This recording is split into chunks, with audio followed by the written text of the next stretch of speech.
The email came at 2:14 a.m. Subject, Notice of Legal Representation. No hi, no dear, just a PDF and a signature. I sat in the living room of the house I bought, my house, and read it beneath the dim light of the chandelier she once said was too cold, too sharp, too masculine. Funny, it suited the moment. Her lawyer was demanding a 50% claim to the property. No investment, no contribution, just a marriage certificate and entitlement. I could hear her upstairs, breathing deeply, sleeping peacefully, as if she hadn't just fired a shot in a quiet war. When I bought the house, she smiled like it was hers, ran her fingers along the marble counter, said, "It's finally real." I didn't correct her then. I should have. She didn't put in a cent. No down payment, no closing costs. Not one drop of sweat.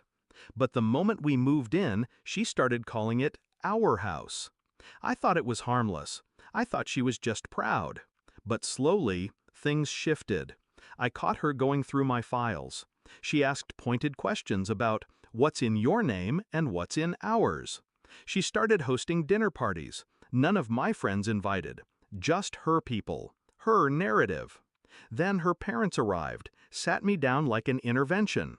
"You can't treat her like a guest in her own home," her father said. Her mother nodded, teary-eyed. "What's yours is hers, sweetheart. That's what marriage means." I said nothing, but something inside me cracked. Not from what they said, from the way she stared at me. Cold, prepared, like this was part of a plan. I started watching her more closely, not confronting, just observing. She changed passwords, started locking her phone, became careful around me in a way that didn't feel like caution. It felt like strategy. I had the deed, titled solely in my name, a trust structure she didn't know about. But I wanted to know how deep this ran, so I pulled our financials. Quietly. She had opened a private account, transferred small amounts monthly from our joint account. Nothing big enough to trigger alarms, but steady. The name on the wire transfer? A man. The same man I saw her hugging in the parking lot 2 weeks prior. She said it was a cousin. I didn't ask questions. I just kept collecting answers. The final piece came from a friend at a title office. He ran a search I requested, on her cousin, and most importantly, on her father's real estate dealings. 3 months before her sudden push for deed access, her father quietly listed a secondary property under her name. She had equity waiting. She wasn't needing half my house. She wanted leverage. To sell, to cash out, to leave. The man she was wiring money to? A real estate lawyer. They weren't trying to live here. They were trying to take it. I waited until her lawyer invited us to mediation.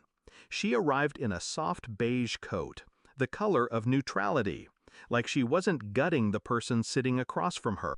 I said little, listened, let them talk, threaten, propose equitable solutions. Then I opened my briefcase.